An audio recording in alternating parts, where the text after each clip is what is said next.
Hello everyone, मेरा नाम नलन खंडेलवाल है। आप मुझे सुन रहे हैं DKT पर। मेरी ऑल इंडिया रैंक 1 है नीट 2019 में। मैं आपसे मेरी सक्सेस स्टोरी को शेयर करने के लिए यहाँ पे बैठा हूँ। नीट का पेपर में टोटल 180 क्वेश्चंस आते हैं। 720 मार्क्स का टोटल पेपर होता है। 3 सेक्शंस में डिवाइडेड होता है paper, physics, chemistry, biology. Biology में 90 क्वेश्चंस और फिजिक्स और केमिस्ट्री दोनों में 45 क्वेश्चंस आते हैं। हर क्वेश्चन के 4 मार्क्स होते हैं। सारे क्वेश्चन ऑब्जेक्टिव पैटर्न के होते हैं। हर क्वेश्चन के 4 ऑप्शन होते हैं, कोई एक आंसर सही होता है उसमें से। अगर आपने सही ऑप्शन चूज़ किया तो आपको 4 मार्क्स मिलते हैं। अगर आपने गलत ऑप्शन चूज़ किया तो आपको नेगेटिव मार्किंग होती है, -1, आपका 1 मार्क कट जाता है। और आप क्वेश्चन छोड़ते हैं तो कुछ भी ना आपको कोई नंबर मिलता है, ना आपका ना कोई नंबर कटता है। मैं मेरा पैटर्न बताता हूँ, मैं पेपर कैसे अटेम्प्ट करता था। मैं सबसे पहले बायोलॉजी अटेम्प्ट करता था नीट के पेपर में, उसके बाद केमिस्ट्री और फिर फिज़िक्स। ये काफ़ी हेल्पफुल रहता है बिकॉज बायोलॉजी स्कोरिंग टॉपिक रहता है। उसके अंदर 90 क्वेश्चन रहते हैं और वो बहुत जल्दी हो सकते हैं बिकॉज उसमें कुछ सॉल्व नहीं करना रहता। तो मैं यही रिकमेंड करूँगा, ट्राई करें, लेकिन पहले बायोलॉजी अटेम्प्ट करें। उसके बाद सबकी अपनी अपनी चॉइस होती है। मैं केमिस्ट्री प्रेफर करता हूँ, उसके बाद फिज़िक्स, बिकॉज फिज़िक्स में सारे क्वेश्चन न्यूमेरिकल फॉर्म में ही होते हैं, सब सॉल्व करने रहते हैं, तो टाइम चाहिए रहता है। तो उसे एंड में करें तो बेहतर है। और काफ़ी लोगों को ये भी लगता है कि हमारी फिज़िक्स वीक है, तो वो इसलिए इस चक्कर में भी फिज़िक्स बाद में अटेम्प्ट करते हैं। और मैं मेरा पैटर्न बताता हूँ आपको। मैंने 11th एंड 12th में कोचिंग करी थी एलन करियर इंस्टीट्यूट से। क्लासरूम कोर्स लिया था और सेल्फ स्टडी साथ में करता ही था मैं। तो मेरा शेड्यूल ये रहता था, नॉर्मली हमारी हफ्ते में 4 से 5 दिन कोचिंग लगती थी और बचा हुआ टाइम में सेल्फ स्टडी को डिवोट करता था। नॉर्मली मैं रूटीन में 7 to 8 आवर्स सेल्फ स्टडी करता था। उसके अंदर में मेरा मेन फोकस NCERT बुक्स पे रहता था और फॉलोड बाय जो कोचिंग का एलन का जो स्टडी मटेरियल है वो सब, और नोट्स जो हमें क्लास में दिए जाते थे। फिज़िक्स में न्यूमेरिकल प्रैक्टिस एक काफ़ी इंपॉर्टेंट पॉइंट है।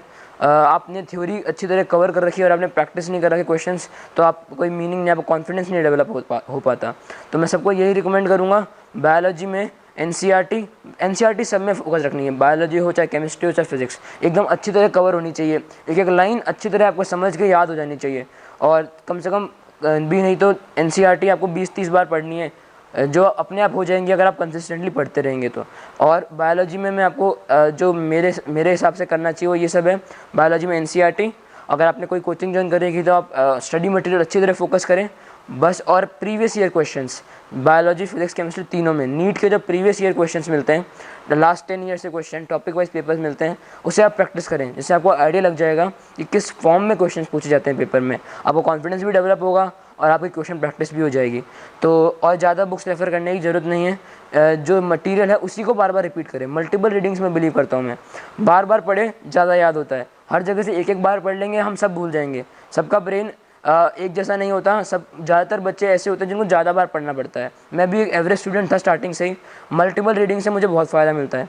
तो मैं सबको यही बोलूँगा कि multiple readings, number of revisions बढ़ाएं अपने। आपको आता होगा लेकिन आप भूल जाते हैं, तो 2 साल में आपको 11th भी तैयार करनी है, 12th भी तैयार करनी है। नीट का पेपर 11th और 12th फुल NCERT सिलेबस पे बेस्ड होता है।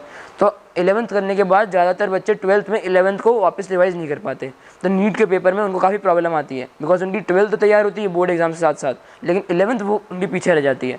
तो जो बच्चे अभी 12th में होंगे या फिर जो 11th में हैं, उनको पहले से ही मैं ये बात बताना चाहता हूँ कि 12th में आप जाएँ तो 11th को पीछे मत छोड़िएगा। 12th के साथ साथ NCERT पे फोकस रखेगा 11th का, जिससे आपका शॉर्ट रिविजन होते रहे और प्रीवियस ईयर क्वेश्चन प्रैक्टिस करते रहें। और अगर कोई स्टडी मटेरियल आपके पास अवेलेबल है कोचिंग का, तो उससे आप भी प्रैक्टिस करें। इससे आपको काफ़ी ज़्यादा हेल्प मिलेगी।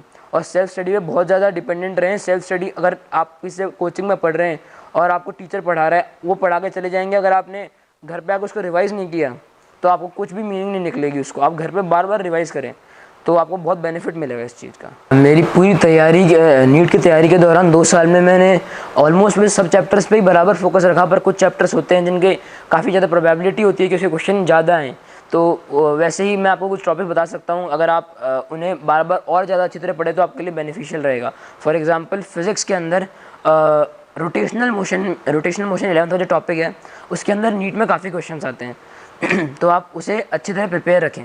और मैकेनिक्स काफ़ी कंसेप्ट बेस्ड टॉपिक है, तो उसको आप ज़्यादा उसमें कुछ याद नहीं करना है आपको, तो वो भी आप अच्छी तरह से समझ के क्वेश्चन प्रैक्टिस बढ़ाएं तो मैकेनिक्स भी आपकी कवर हो जाएगी। रोटेशनल मोशन काफ़ी इंपॉर्टेंट है, उसके आप अच्छी तरह रिवाइज करके रखें एनसीईआरटी पे।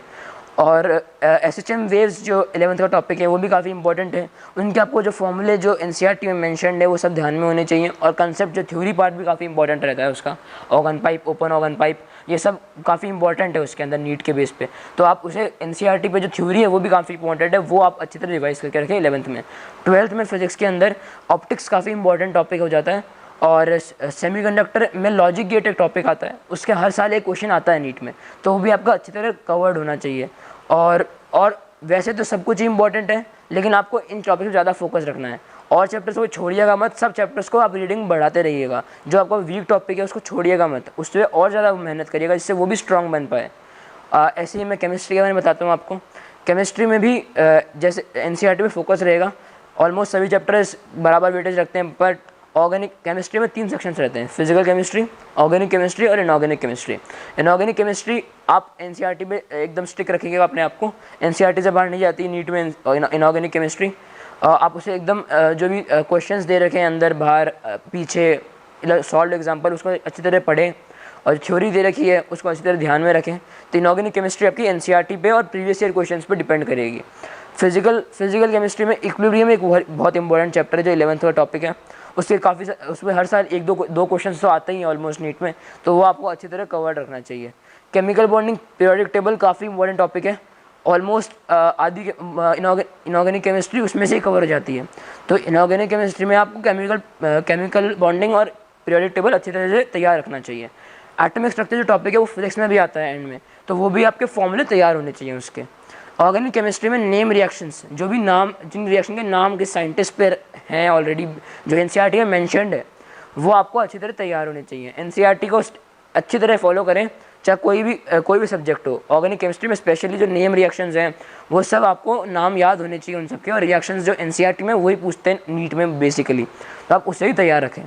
बायोलॉजी की बात करते हैं, बायोलॉजी में 90 क्वेश्चन आते हैं, ऑलमोस्ट 85 क्वेश्चन एनसीईआरटी बेस्ड होते हैं, 85 से भी ज़्यादा ही रहते हैं नीट में। तो 2-3 क्वेश्चन रहते हैं नीट एनसीईआरटी के बाहर, तो वो आपको स्टडी मटेरियल कोचिंग में प्रोवाइड कराया जा रहा है, जो आप पढ़ रहे हैं कुछ और मटेरियल से, उसमें आपका कवर हो जाएगा। लेकिन मेन टॉपिक 12th में जेनेटिक्स रहता है, जेनेटिक्स से 2 टॉपिक हैं एनसीईआरटी में, उसको अच्छी तरह रिवाइज करें, हर साल 5-6 क्वेश्चन तो बन ही जाते हैं उस टॉपिक से, काफ़ी इंपॉर्टेंट टॉपिक है जेनेटिक्स।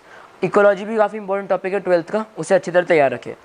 11th में एनिमल डाइवर्सिटी, प्लांट किंगडम और प्लांट डाइवर्सिटी, इसे सब एनसीईआरटी से अच्छी तरह से तैयार रखें आप, आपका पूरा कवर हो जाएगा। इसमें एग्जांपल्स बहुत इंपॉर्टेंट है एनिमल डाइवर्सिटी और प्लांट डाइवर्सिटी में, इसे तैयार रखें।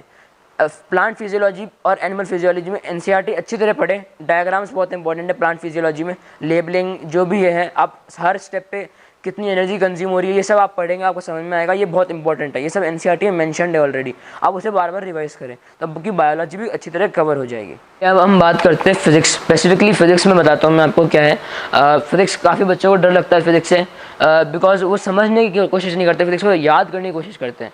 तो जब आप याद करेंगे, रटने की कोशिश करेंगे, तो आपको और टफ होता जाएगा फिजिक्स का सब्जेक्ट। जो कंसेप्ट बेस्ड टॉपिक्स हैं उनको आप रटे मत बिल्कुल भी, समझेंगे तो आप किसी भी तरह का क्वेश्चन आएगा नीट में, सेम क्वेश्चन रिपीट नहीं होते, अलग अलग तरह के क्वेश्चन आते हैं, तो आपका कंसेप्ट क्लियर रहेगा, आप डरेंगे नहीं, आपका कॉन्फिडेंस बना रहेगा, आप किसी भी तरह के क्वेश्चन को हैंडल कर पाएंगे। और जहाँ पे याद करने की जरूरत है वहाँ पे याद भी करें, और जहाँ सब कुछ समझना तो है ही बाद में, जहाँ पे, क्योंकि नीट एक टाइम बेस्ड पेपर है, टाइम लिमिटेड रहता है नीट में, हमारे पास ज़्यादा सोचने का वक्त नहीं रहता, तो हमें जो टॉपिक, जो स्टैंडर्ड क्वेश्चंस हैं, जो फॉर्मूला बेस्ड, जो फॉर्मूला याद रखने हैं वो तो याद रखने ही रखने हैं, पर कंसेप्ट उनके भी क्लियर होने चाहिए हमें। फिजिक्स में बेसिकली मैकेनिक्स में जैसे मैंने आपको बताया, ज़्यादा कोई फॉर्मूलेज नहीं है, कंसेप्ट बेस्ड टॉपिक है, उसकी क्वेश्चन प्रैक्टिस बढ़ाएं आप, प्रीवियस ईयर क्वेश्चंस देखें, ट्राई करें उन्हें बार बार। एनसीईआरटी के जो सॉल्व एग्जाम्पल हैं, एनसीईआरटी के जो एक्सरसाइजेज हैं, उन्हें अच्छी तरह फॉलो करें, और आपने कोई कोचिंग ज्वाइन कर रखी है तो उसका स्टडी मटेरियल अच्छी तरह फॉलो करें आप, ज़्यादा इधर उधर के बुक्स आप रेफर ना करें, एक जगह से ही बार बार पढ़ें। मैं फिर से बोल रहा हूँ, मल्टीपल रीडिंग्स बहुत इंपॉर्टेंट है। आगे चलते हैं फिजिक्स के अंदर मैकेनिक्स के बाद एसएचएम थर्मोडायनेमिक्स से काफ़ी इजी क्वेश्चन आते हैं नीट में, तो वो आप अच्छी तरह तैयार रखिएगा। जो इंपॉर्टेंट फॉर्मूलेज हैं वो आपको क्लियर होने चाहिए, जो एनसीईआरटी में जो थ्योरी दे रखी है वो काफ़ी इंपॉर्टेंट थर्मोडायनेमिक्स में, वो आप अच्छी तरह तैयार रखिएगा। और मैं 12th की बात करता हूँ, 12th में इलेक्ट्रोस्टैटिक्स, में भी आप एनसीईआरटी पे फोकस रखिएगा। एनसीईआरटी में अच्छे क्वेश्चन है इलेक्ट्रोस्टैटिक्स के, वो आप अच्छी तरह फॉलो करें, सॉल्व करें, और प्रीवियस ईयर क्वेश्चन तो आपको फॉलो करना ही है हर टॉपिक के। आगे चलते हैं, आगे ऑप्टिक्स में बात करते हैं। ऑप्टिक्स में काफ़ी अच्छे क्वेश्चन बनते हैं, लेकिन उसमें भी एनसीईआरटी काफ़ी अच्छी तरह एक्सप्लेन करती है, उसको आप अच्छी तरह रीड करें और प्रीवियस ईयर क्वेश्चंस देख के जाएं एक बार। आगे सेमीकंडक्टर और मॉडर्न फिजिक्स, ये सब थ्योरी बेस्ड टॉपिक्स हैं, इनकी आपको थ्योरी क्लियर होनी चाहिए एकदम। इन पे आपको काफ़ी ज़्यादा कंसेप्ट बेस्ड क्वेश्चंस भी काफ़ी पूछे जाते हैं। तो आप मॉडर्न फिजिक्स को और सेमीकंडक्टर को बार बार रिपीटेशन मांगेंगे। ये टॉपिक्स वो हैं जो इनमें याद करने की चीज़ ज़्यादा हैं। तो जो याद करने के टॉपिक्स हैं उनको मैं रिकमेंड करूँगा, या तो आप फॉर्मूला बुक बना लीजिए या शॉर्ट नोट्स बना लीजिए, जिससे आप एंड टाइम पे उनको जल्दी जल्दी रिवाइज कर पाएँ। तो आप सारे टॉपिक्स, फिजिकल केमिस्ट्री हो गया जैसे जहाँ पे न्यूमेरिकल प्रॉब्लम्स हैं, फिजिक्स में जहाँ पे न्यूमेरिकल प्रॉब्लम्स हैं, उन सबको एक जगह लिख सकते हैं। जो आप टॉपिक्स भूलते हैं, उन्हें लिखें, क्योंकि आप अपने नोट्स बना रहे हैं। जो आपको टॉपिक वीक है उन पे फोकस रखें आप, तो इससे आप फिजिक्स को आप अच्छा कर सकते हैं।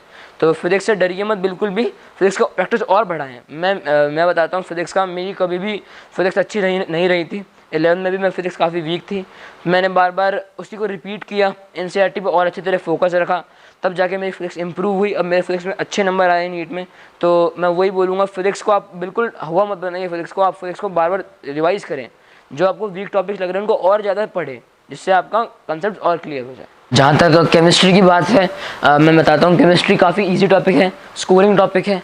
क्वेश्चंस काफ़ी ज़्यादा एनसीईआरटी बेस्ड रहते हैं, ऑलमोस्ट पूरा पेपर ही एनसीईआरटी बेस्ड रहता है। ऑलमोस्ट भी नहीं, पूरा पेपर ऑलमोस्ट 45 में से 45 क्वेश्चन एनसीईआरटी पे आप पढ़ेंगे, आपका अच्छी तरह सॉल्व हो सकते हैं वो क्वेश्चंस। आप वही प्रीवियस ईयर क्वेश्चन तो आपको फॉलो करना ही है हर टॉपिक में, चाहे कोई भी टॉपिक हो, चाहे कोई सब्जेक्ट हो। Previous year question, last 10-20 years question आपको अच्छी तरह फॉलो करने हैं और आपको सॉल्व करने हैं, ट्राई करें और टाइमर लगा के पेपर करने की कोशिश करें आप। जितना ज़्यादा आप टाइम बेस्ड घर पे एनवायरनमेंट बना के पढ़ेंगे उतना बढ़िया रहेगा। आप कोई पेपर करें, चाहे अब मैं ओवरऑल बात बताता हूँ, एक फिजिक्स, केमिस्ट्री, बायोलॉजी, चाहे कोई भी टॉपिक हो, उसको आप एक कंबाइंड मैनर में 3 घंटे का टाइमर लगा के, या फिर और कम, घर पे आप और कम टाइमर लगाएं जिससे आपकी स्पीड और बढ़े। OMR शीट अवेलेबल कराएं कहीं से और उसे भर के, जैसे नीट में पेपर देते हैं, प्रॉपर एनवायरनमेंट बना के आप पेपर दें टाइमर लगा के, जिससे आपको उस एनवायरनमेंट में जाकर डर नहीं लगेगा, स्ट्रेस नहीं आएगा, आपको वो नॉर्मल बन जाएगा आपके लिए। तो ये सब आपको फॉलो करना है। अब केमिस्ट्री का हम एकदम डिवाइड करते हैं टॉपिक्स में, फिजिकल, ऑर्गेनिक, इनऑर्गेनिक। तो वही मैंने बताया, इनऑर्गेनिक में एनसीईआरटी पे फोकस रखें, ऑर्गेनिक में नेम रिएक्शंस जो भी हैं वो एनसीईआरटी वाली तैयार करें, ज़्यादा आप बुक्स रेफ़र ना करें। मैं फिर बता रहा हूँ आपको, जो मटेरियल है उसी को रिवाइज़ करें, नीट में ज़्यादा बाहर नहीं जाएगा। फिजिकल केमिस्ट्री में जरूर आपको क्वेश्चन प्रैक्टिस करनी है, तो उसके लिए आप कोचिंग का जो भी आपका कोचिंग का स्टडी मटेरियल है उसको आप जरूर फॉलो करें। काफ़ी इंपॉर्टेंट है क्वेश्चन प्रैक्टिस फिजिकल केमिस्ट्री में तो, और सभी टॉपिक्स में क्वेश्चन प्रैक्टिस अगर आपके पास कोचिंग अवेलेबल है तो ज़रूर उसको अच्छी तरह फॉलो करें। और स्टडी मटेरियल तो आपको फॉलो करना ही है। और फिजिकल केमिस्ट्री में आप एनसीईआरटी क्वेश्चन प्रैक्टिस करके देखिए, आपका कंसेप्ट क्लियर होंगे और ज़्यादा। तो केमिस्ट्री ओवरऑल एक इजी टॉपिक लगेगा आपको बाद में, पर उसको टाइम बराबर दीजिए जिससे आपके लिए वो स्कोरिंग टॉपिक बना रहे। मैं केमिस्ट्री की बताऊं, केमिस्ट्री में मैं अपने आप केमिस्ट्री मेरा स्ट्रॉन्ग पॉइंट मानता हूं, बिकॉज केमिस्ट्री में नॉर्मली जल्द सरफेस क्वेश्चन ही बनते हैं नीट में, तो हम ऊपर जो भी एनसीईआरटी बेस्ड पढ़ेंगे तो उससे अपना काम बन जाएगा। तो आप केमिस्ट्री पे बहुत अच्छी तरह फोकस रखें, केमिस्ट्री स्कोरिंग टॉपिक रहेगा आपके लिए। अब बात करते हैं बायोलॉजी की। बायोलॉजी काफ़ी स्कोरिंग टॉपिक है, आसानी से आपको याद हो जाएगा अगर आप बार बार पढ़ेंगे। एनसीईआरटी पे फोकस रखें, जैसे मैंने पहले ही बताया, मल्टीपल रीडिंग्स पे ज़्यादा ध्यान रखें आप। और आप मैं एक और चीज़ रिकमेंड करूँगा सब बच्चों को, आप अगर आप मॉक टेस्ट अवेलेबल करा सकते हैं, आप कोई कोचिंग ज्वाइन कर रखी है आपने, कोई गाइडलाइन आपने कहीं से ले रखी है, तो आप मॉक टेस्ट ज़रूर घर पे दीजिएगा, वरना आपको एक्सपोजर नहीं मिल पाएगा। आपका अचानक से जाकर प्रेशर आएगा, स्ट्रेस लगेगा पेपर में जाने के बाद, ये तो मैं पहली बार पेपर दे रहा हूँ। अगर आप घर पे देते रहेंगे टाइमर लगा के मॉक टेस्ट, उससे बहुत फ़ायदा होगा। मैंने 2 साल काफ़ी सारे टेस्ट दिए कुछ एलन में, तो मेरे को बहुत ज़्यादा फ़ायदा रहा।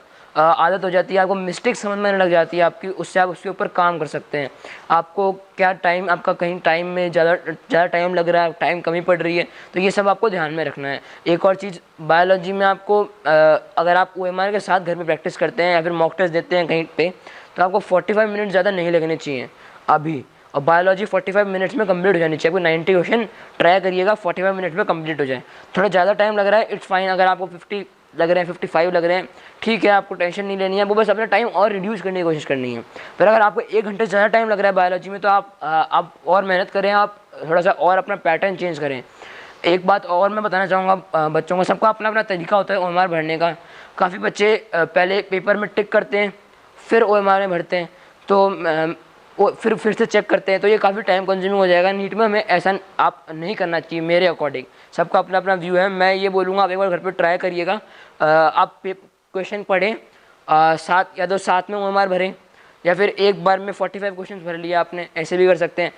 ये ऑप्शन मत रखिएगा कि पहले पूरा पेपर टिक लग लिया फिर पूरा पेपर फिर से पढ़ेंगे फिर ओएमआर भरेंगे। ये काफ़ी टाइम कंज्यूमिंग प्रोसेस है, आपका बहुत टाइम वेस्ट हो जाएगा इसमें। तो आप ओएमआर भरने का तरीके भी काफ़ी फोकस रखिए, क्योंकि अभी नीट ऑफलाइन हो रही है, तो उस पैटर्न पे आपको ध्यान देना है। बायोलॉजी ओवरऑल नॉर्मली ईजी लगेगा आपको। आप एनसीईआरटी में एकदम फोकस्ड रहें। डायग्राम्स काफ़ी इंपॉर्टेंट है एनसीईआरटी के। डायग्राम्स, लेबलिंग वगैरह आप ढंग से पढ़ें, बार बार देखें और बार बार रिपीट करें।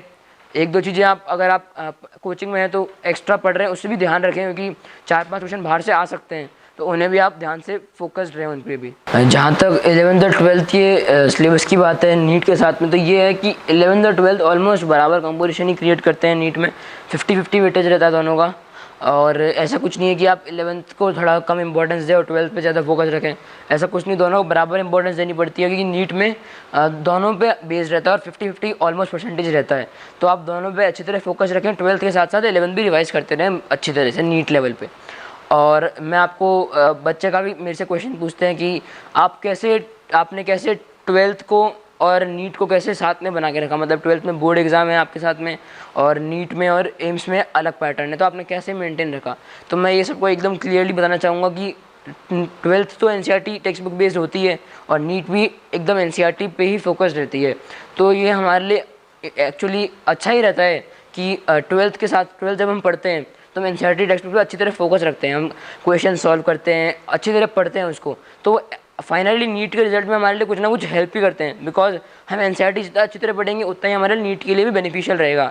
सिमिलरली एम्स में भी एनसीईआरटी बेस्ड ही रहता है, बस इनका पैटर्न थोड़ा अलग रहता है। एम्स में 200 क्वेश्चन आते हैं, 3.5 आवर्स का पेपर होता है। सही कुछ हर क्वेश्चन के लिए एक करेक्ट क्वेश्चन के लिए 1 मार्क मिलता है, नेगेटिव मार्किंग -1/3 होती है। एम्स में एक और टाइप के क्वेश्चन आते हैं, assertion reason type of question, उसमें थोड़ा पैटर्न अलग रहता है, तो वो भी आपको प्रैक्टिस कर सकते हैं। पर अभी मेन फोकस आपको नॉर्मल ऑब्जेक्टिव क्वेश्चंस पे ही रहना चाहिए, बिकॉज वो साथ साथ आप थ्योरी पढ़ेंगे तो आपका कवर हो जाएगा। तो आप बिल्कुल भी टेंशन मत लीजिएगा कि 12th के साथ नीट और एम्स कैसे प्रिपेयर करें। ये आपके लिए एकदम नॉर्मल और टेंशन फ्री शेड्यूल रहेगा। आप आराम से बस सेल्फ स्टडी पे एकदम बनाए रखें अपना फोकस, और सेल्फ स्टडी अच्छी तरह रिपीट करते रहें, एनसीईआरटी पे फुल फोकस रखें और अपना कोचिंग और स्टडी मटेरियल अच्छी तरह फॉलो करें। नीट की तैयारी में काफ़ी चीज़ें ऐसी हैं जो करनी तो है और काफ़ी चीज़ें ऐसी हैं जो करनी नहीं है। सबका अपना अपना व्यू है सोशल मीडिया और स्मार्टफोन को लेके। मैं मेरा व्यू बताता हूँ। मैं ये मानता हूँ अभी हम 11th-12th में इतने अभी मैच्योर नहीं है कि हमें समझ में आए कि हमारे लिए क्या सही है क्या गलत। नेट पे बहुत चीज़ें अच्छी भी हैं, बहुत ज़्यादा नॉलेज भी अवेलेबल है, लेकिन साथ ही साथ मिसयूज़ भी काफ़ी है नेट का। तो अभी हम छोटे हैं, तो मैं ये मतलब रिकमेंड करना चाहूँगा लोगों को कि आप थोड़ा सा अगर स्मार्टफोन और सोशल मीडिया थोड़ा दूरी बनाए रखें तो बेहतर है। आप अपने काम के लिए यूज़ करें, ज़्यादा आप उसमें टाइम वेस्ट ना करें। अगर आपको 5 मिनट कोई चीज़ देखनी है तो उसको आधे घंटे पे एक्सटेंड ना करें, आप काम की चीज़ ही देखें। और जैसे मैं मानता था कि मैं इतना ज़्यादा अभी कंट्रोल इतना नहीं कर पाऊँगा अपने मेरे विषय, मतलब नीट पे क्या क्या मुझे पढ़ना है क्या नहीं पढ़ना, काफ़ी चीज़ें अवेलेबल है। तो मैं इसलिए मैंने अवॉइड किया। मैं एक नॉर्मल सिंपल सा फ़ोन लेके जिससे पेरेंट्स से कांटेक्ट कर सकूं और फ्रेंड्स से आपस में डिस्कशन कर सकूं। तो मैं ये एक और बात पॉइंट आउट करना चाहूँगा कि फ्रेंड्स में आपस में डिस्कशन काफ़ी इंपॉर्टेंट है। आप अपने डाउट्स फ्रेंड्स से डिस्कस करें, जो आपके अच्छे फ्रेंड सर्किल आप अच्छा बनाएं, और उसमें आप पढ़ाई की बातें डिस्कस कर सकते हैं और रिलैक्सिंग बातें भी डिस्कस कर सकते हैं। फ्रेंड्स का काफ़ी आपको सपोर्ट रहेगा हमेशा ही। तो डाउट क्लियरिंग में भी काफ़ी हेल्पफुल रहा, मेरे लिए काफ़ी हेल्पफुल रहा। मैंने आधे से ज़्यादा डाउट मेरे फ्रेंड से ही क्लियर कर लिए। टीचर्स के पास जाने का वही मौका ही नहीं पड़ता था। फ्रेंड्स आपस में डाउट क्लियर करते हैं, ज़्यादा बेनिफिशियल रहता है, बिकॉज बच्चों का दिमाग एक जैसा चलता है। तो हमें लगता है कि यार हाँ ये भी ऐसे सोचता है, मैं भी ऐसे सोचता हूँ, समझ में आ रहा है, तो आपकी प्रैक्टिस और अच्छी बढ़ती है, आप समझ में ज़्यादा अच्छा आता है। तो फ्रेंड्स से डिस्कशन अच्छा, हेल्दी कंपटीशन बनाए रखें, और पढ़ाई का डिस्कशन भी अच्छा रखें, और सपोर्ट के लिए और मॉरल सपोर्ट के लिए फ्रेंड्स और फैमिली अवेलेबल रहते हैं।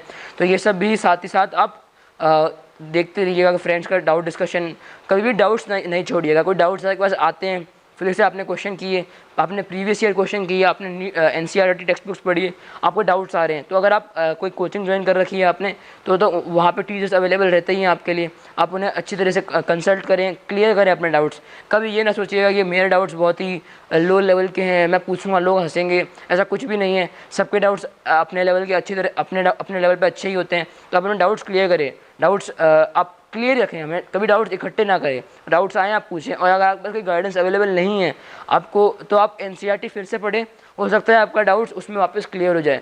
सोल्यूशन अवेलेबल रहते हैं प्रीवियस ईयर क्वेश्चंस के, आप अगर पढ़ें उनको फिर ट्राई करें, आपको समझ में आने लगेगा। और कोई भी स्कूल टीचर्स हैं, आप अपने कंसल्ट करें टीचर्स को, तो आपके डाउट्स अपने आप क्लियर होंगे। और बार बार आप खुद भी पढ़ेंगे तो आप खुद को भी काफ़ी चीज़ें नहीं मिलेगी अगर अलग अलग बार बार। एनसीईआरटी जितनी बार पढ़ेंगे आपको उतनी बार नई नई चीज़ें मिलेंगी। तो आप सेल्फ स्टडी पे बहुत फोकस रखें, आपके कंसेप्ट अपने आप क्लियर होते जाएंगे, सेल्फ कॉन्फिडेंस आपका बिल्डअप होता रहेगा। आप मॉक टेस्ट भी देते रहिए, उससे आपको कॉन्फिडेंस और अच्छा हो जाएगा। काफ़ी बच्चों को दिमाग में ये भी रहता है कि यार जो टॉप कर रहे हैं, फर्स्ट रैंक ला रहे हैं, फिर टॉप 100 में बच्चे आ रहे हैं, ये तो हमेशा ऐसा ही, ऐसे इनका ब्रेन ही इतना अच्छा होता है, इनको ये इनकी जैसे हम बन ही नहीं सकते। मैं आपको बताता हूँ, मेरी कभी भी 11th रैंक में कोचिंग में कभी भी 200 बच्चों में भी टॉप 10 में रैंक नहीं आ पाई। मेरा कभी स्कूल में भी मैं एवरेज स्टूडेंट था, कभी मैंने टॉप नहीं किया, कभी मेरी फर्स्ट रैंक नहीं आई, मैं एक्चुअली टॉप 3 में भी कभी नहीं आया।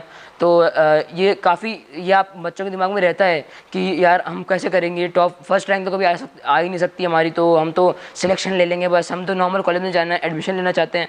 तो ये सब आप मत सोचिए, मैंने भी कभी एक्सपेक्ट नहीं किया था मेरी रैंक इतनी अच्छी आएगी।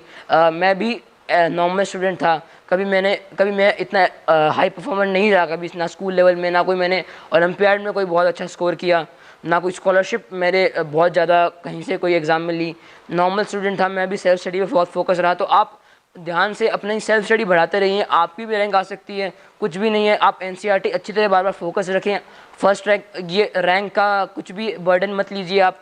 टॉप 100 टॉप 500 ये सब बच्चे बराबर होते हैं, कोई भी डिफरेंस नहीं है इन बच्चों में। आज मेरी रैंक हो सकता है 100 के बाहर हो जाती है, ये 1-2 क्वेश्चन का सब कुछ वो है, गेम है। तो आप उस मोमेंट पे क्या सोचते हैं, आपने कितना स्ट्रेस फ्री हैं आप पेपर में, कितने काम रहते हैं आप पेपर में, ये इस पर भी बहुत सब कुछ डिपेंड करता है। और स्ट्रेस फ्री रहने के लिए, काम रहने के लिए एक ही चीज़ ज़रूरी है, आपकी तैयारी अच्छी होनी चाहिए। तैयारी अच्छी नहीं होगी तो आपके पास अपने आप ही स्ट्रेस आएगा। तो आप एक तैयारी स्टार्टिंग से बनाए रखें, ये ना करिए कि एग्ज़ाम से 2 महीने पहले 1 महीने पहले आपको लगे यार बहुत ज़्यादा बर्डन आ रहा है, मैंने तो ये टॉपिक भी छोड़ दिया, फिर आप सोचें यार ये छोड़ देता हूँ, ये इंपॉर्टेंट है, ये पढ़ लेता हूँ। तो ये सब सही नहीं है, आप सबको बराबर इंपॉर्टेंस दें, स्टार्टिंग से ही पढ़ते रहिए, आपको बर्डन कभी आएगा नहीं। पढ़ने की आदत बनाए रखें, सिटिंग आवर्स बनाए रखें, आप एटलीस्ट 7 आवर्स तो बैठेंगे, क्योंकि हम 7 घंटे टेबल पे बैठेंगे अच्छी तरह से बुक लेके, तो 6 घंटे पढ़ाई होगी। सबका दिमाग इधर उधर जाता है, कंसंट्रेशन बढ़ाने के लिए आपको सिटिंग आवर्स बढ़ाने पड़ेंगे। तो आप 7 आवर्स सिटिंग बनाएं, और आपकी अगर संडे के दिन सिटिंग और बढ़ रही है, 8 to 10 आवर्स हो रही है, तो और करें, क्योंकि किसी दिन आपकी सिटिंग कम भी हो सकती है, आपकी तबीयत ख़राब हो गई, आप उसे कंपेंसेट करें उसे आप, और ऐसे रिग्रेट ना करें किसी चीज़ का, यार मेरी पढ़ाई नहीं हुई, मेरा टाइम वेस्ट हो गया। इसकी बजाय आप और मेहनत करें और आप उसको कंपेंसेट करने की कोशिश करें, तो आपके लिए बहुत बेनिफिशियल रहेगा। बिल्कुल निराश ना हो जिनका सिलेक्शन नहीं हो पाया, या फिर जिनको अभी रैंक कम आई है, आप भी डिज़र्विंग है उतने ही जितने मैं हूँ। तो आपकी भी ये रैंक अगले साल आ सकती है, आप अच्छी तरह तैयारी करें और आपको भी बहुत अच्छा रिजल्ट मिलेगा। मैं अभी एम्स का रिज़ल्ट का वेट कर रहा हूँ। एम्स के रिज़ल्ट में जो परिणाम निकलेंगे, जो मेरी रैंक आएगी, उसके बेस पे मैं डिसाइड करूँगा मुझे क्या कॉलेज लेना है। नीट के थ्रू भी अच्छे ऑप्शंस अवेलेबल हैं, तो अभी मैं डिसाइड कर नहीं पाया हूँ एक्चुअली। एम्स के रिज़ल्ट के बाद अच्छी तरह सोचूंगा और फिर एक बढ़िया कॉलेज में एडमिशन लेने की सोचूंगा। और जो बाद में फ्यूचर प्लान्स, एक्चुअली मेरा कुछ ऐसा है नहीं, अभी मेरे को ज़्यादा नॉलेज नहीं है अभी ज़्यादा फील्ड के बारे में। तो अभी MBBS 5 ईयर्स की MBBS रहेगी, इसके अंदर मैं सब टॉपिक से अच्छी तरह पढ़ना चाहूँगा, हर फील्ड में पढ़ना चाहूँगा। उसके बाद स्पेशलाइजेशन के बारे में सोचूंगा मैं। तो अभी तो मैं एकदम नॉर्मल लाइफ 1 महीना रिलैक्स करना चाहता हूँ। उसके बाद मैं MBBS में जो पढ़ाएंगे उसको अच्छी तरह फॉलो करना चाहता हूँ, और बाद में एक अच्छा डॉक्टर बनना चाहता हूँ और एक अच्छा इंसान बनना चाहता हूँ। Thank you very much for all the wishes, और ऑल द बेस्ट आपके फ्यूचर एस्पिरेशंस के लिए। और जो भी लोग अभी मुझे देख रहे हैं DKT पर, डेली नॉलेज ट्रैक पर, उन्हें मैं कहना चाहूँगा कि आप और मोटिवेट होइए, और अगर आपको ये वीडियो अच्छा लगा हो तो इसे लाइक करें, शेयर करें। Thank you.